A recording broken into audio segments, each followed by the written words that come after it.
साईं बाबा की बातें समझना इतना आसान नहीं है और उनकी जो बातें होती हैं उनमें बहुत गहरा रहस्य और मीनिंग छुपा होता है, जो किसी न किसी भक्त को समझ में तो आ जाता है जिससे वो बात कही गई होती है, लेकिन वो बात समझने में थोड़ा समय लगता है। 1911 की ये घटना आपको समझाएगी कि किस तरीके से एक भक्त को साईं बाबा ने एक बात बोली जिसका एक बहुत गहरा मीनिंग था, जो आपके लिए और हमारे लिए आज भी लागू होती है। और साथ ही में उसी भक्त को साईं बाबा ने सपने में सुखासन में बैठना, एक योगिक आसन होता है सुखासन, उसमें बैठना सिखाया।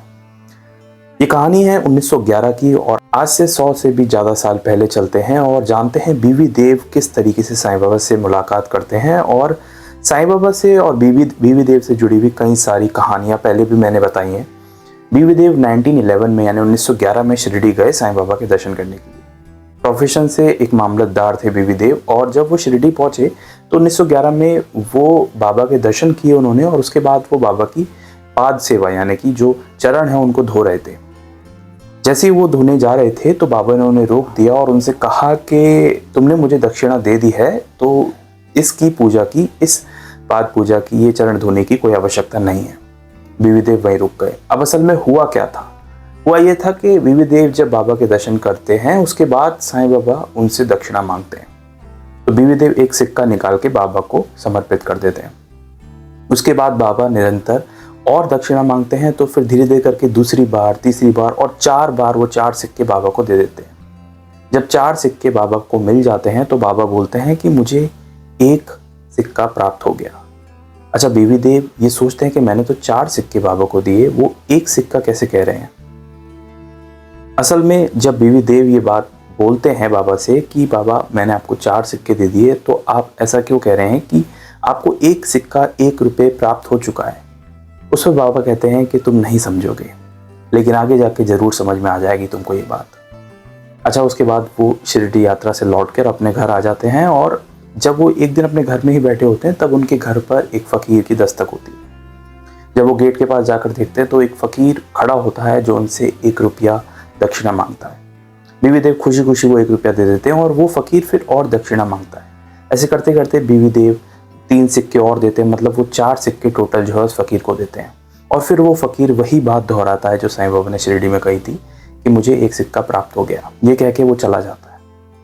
बीवी देव उसके बाद अपने काम से किसी कहीं जा रहे होते हैं, तो उनको फिर एक और व्यक्ति मिलता है जो उनसे 1 रुपये दक्षिणा मांगता है, लेकिन उसको भी बीवी देव को 4 सिक्के देने पड़ते हैं। और ऐसे करते करते बीवी देव से 4 सिक्के 3-4 लोग आकर लेकर जाते हैं।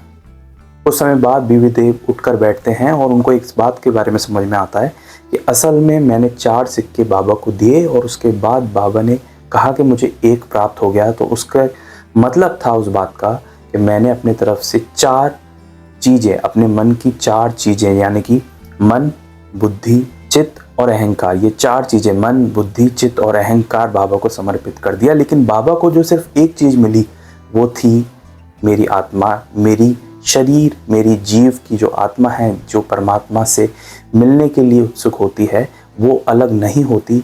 चाहे आपका बुद्धि अलग हो, अहंकार अलग हो, आपका चित्त अलग हो, आपका मन अलग हो, लेकिन जब ये चारों चीज़ें एक दिशाओं में काम करती हैं तो वो होती है आपकी आत्मा। तो बाबा के कहने का मतलब ये था कि अगर आपने उन्हें 4 चीज़ें समर्पित की हैं, चाहे वो आपकी बुद्धि हो गई, मन हो गया, अहंकार हो गया और चित्त हो गया, तो उन 4 चीज़ों के बदले बाबा को एक ही चीज़ मिलती है, वो है आपकी आत्मा। तो ये बात समझाना चाह रहे थे बाबा बीवी देव को, जो शुरू में तो उनको समझ में नहीं आई, लेकिन उनको बाद में ये बात ज़रूर समझ में आई जब बाबा अलग अलग रूप में उनके पास आते रहे, उनसे 4 सिक्के लेते रहे और उसको सिर्फ 1 सिक्का बताते रहे। जब उसके बाद उन्हें ये बात समझ में आई कि ये जो 4 चीज़ें हैं असल में ये सिर्फ एक ही है, वो है मेरी आत्मा, जो बाबा चाहते हैं। ये बात समझने के बाद उनको बहुत ज़्यादा शांति का एहसास हुआ, और साथ ही में उनको एक बात समझ में आई कि बाबा जो भी कहते हैं उसके पीछे एक बहुत गहरा कारण होता है। और उसके बाद फिर उनसे कोई भी दक्षिणा मांगने नहीं आया। अच्छा, इसके बाद उन्होंने हठ योग सीखना शुरू किया। हठ योगी से वो मिले और उससे हठ योग सीखना शुरू किया। लेकिन एक रात वो सोए हुए थे और उन्हें सपने में साईं बाबा दिखते हैं और उनसे कहते हैं कि तुम ये हठ योग मत सीखो।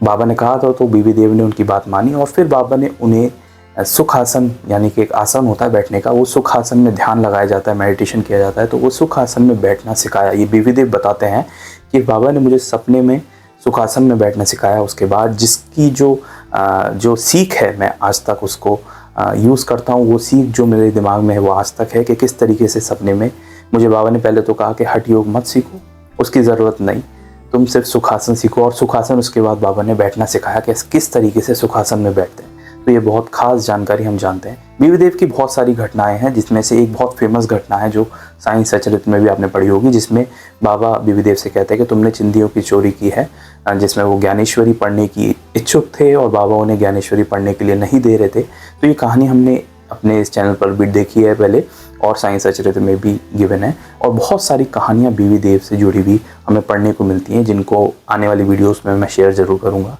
अगर आप इसी तरह साईं बाबा से जुड़े हुए भक्तों के बारे में जानना चाहते हैं या 1918 से पहले उस दौर में जाना चाहते हैं जब साईं बाबा शिरडी में रहते थे, तो आप इस चैनल को सब्सक्राइब कर सकते हैं। मैं असली कहानियाँ पढ़ता रहता हूँ, समझता रहता हूँ और अपनी समझ के अकॉर्डिंग आप तक पहुँचाता रहता हूँ। मिलेंगे एक नेक्स्ट वीडियो में एक नई कहानी के साथ, एक रियल हिस्ट्री के साथ। तब तक के लिए ओम साई राम।